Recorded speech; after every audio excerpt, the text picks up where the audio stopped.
Hello दोस्तों, आज मैं आप सभी के लिए अर्जुन कपूर की नई वेब सीरीज लंडन फाइल्स का एक्सप्लेनेशन लेके आया हूँ। इस सीरीज को आज ही रिलीज किया गया है, तो चलिए शुरू करते हैं। एपिसोड की शुरुआत लंदन से होती है। यहाँ हम ओम यानी अर्जुन कपूर को देखते हैं, जो कि एक डिटेक्टिव है और अपनी वाइफ अश्विनी और बेटे के साथ यहाँ रहता है। आज ओम के बेटे का बर्थडे होता है, इसलिए अश्विनी और ओम अपने बेटे के लिए सरप्राइज प्लान करते हैं। यहाँ ओम के दोस्त भी आए होते हैं। सभी ओम के बेटे का वेट करते हैं, लेकिन तभी स्कूल से फोन आता है कि स्कूल से कुछ बच्चे मिसिंग हो गए हैं। ये बात सुनते ही ओम और उसके घर आए गेस्ट भागने लगते हैं। सीन 2 साल बाद शिफ्ट होता है। लंदन में इमिग्रेंट की संख्या काफी बढ़ गई है और यहाँ बेरोजगारी भी काफी बढ़ गई है। सभी बेरोजगार इधर उधर घूम रहे हैं। यहाँ हम ओम के देखते हैं। ओम अभी तक अपने बेटे को ढूंढ नहीं पाया है। ओम पुलिस हेडक्वार्टर जाता है। वहाँ उसके सीनियर उसे मिस्टर रॉय से मिलवाता है। दरअसल रॉय की बेटी माया होटल से मिसिंग हो गई है। ओम का सीनियर उसे माया का केस सॉल्व करने के लिए देता है। ओम रॉय से कुछ सवाल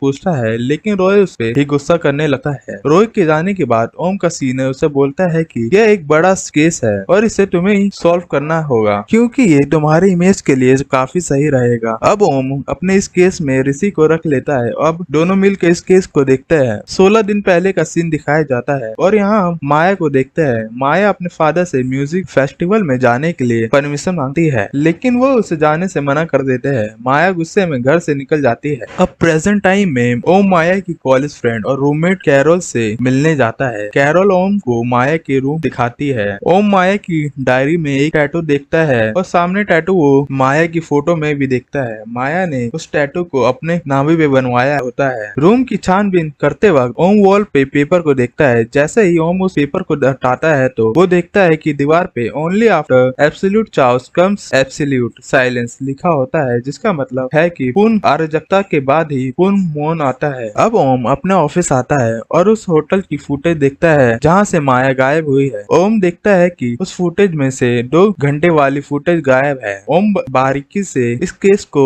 सॉल्व करने में लग जाता है। एक फुटेज में ओम कैरोल को देख लेता है। ओम कैरोल के पास जाता है और पूछता है कि तुमने मुझसे झूठ क्यों बोला। कैरोल ओम को बताती है कि रॉय ने ही उस दिन माया के लिए रूम बुक किया था। माया इमिग्रेंट के खिलाफ होने की वजह से रॉय से गुस्सा हो जाती है और कमरे में चली जाती है। थोड़ी देर में रॉय कमरे में आता है, लेकिन माया सो गई थी। कैरोल बताती है कि रॉय ने उसे ड्रिंक के लिए बोला और फिर उसके बाद हमारी बीच कुछ ऐसा हुआ जो होना नहीं चाहिए था। ओम पूछता है कि क्या ये बात माया को पता थी, तो कैरोल बोलती है कि हाँ, मैंने उसे सब बता दिया था। अब ओम अपने ऑफिस आता है। ओम और उसकी कॉलेज कैथरीन दोनों रॉय के बारे में बात करते हैं। इसके बाद कैथरीन ओम का बर्थडे सेलिब्रेट करती है। तभी ओम को ऋषि का कॉल आता है। वो उसे बताता है कि होटल के पीछे वाले लेक में एक डेड बॉडी मिली है। ओम और कैथरीन तुरंत वहां जाते हैं। ओम देखता है कि वो डेड बॉडी एक लड़की की है और उसके नाभि पे टैटू देख के ओम समझ जाता है कि ये माया की बॉडी है। माया को जिसने भी मारा होता है बहुत ही बेरहमी से मारा होता है। माया का चेहरा बिल्कुल भी पहचान में नहीं आ रहा होता है, साथ ही उसकी दोनों उंगलियां भी काट दी गई थी। ओम माया का डीएनए टेस्ट कराने के लिए उसकी बॉडी लैब में भेज देता है। इसी के साथ ये एपिसोड यहीं खत्म हो जाता है। आपको ये सीरीज कैसी लगी और अगर आप आगे के एपिसोड की कहानी सुनना चाहते हो हमें कमेंट करके जरूर बताएं और साथ ही चैनल को सब्सक्राइब करना ना भूलें।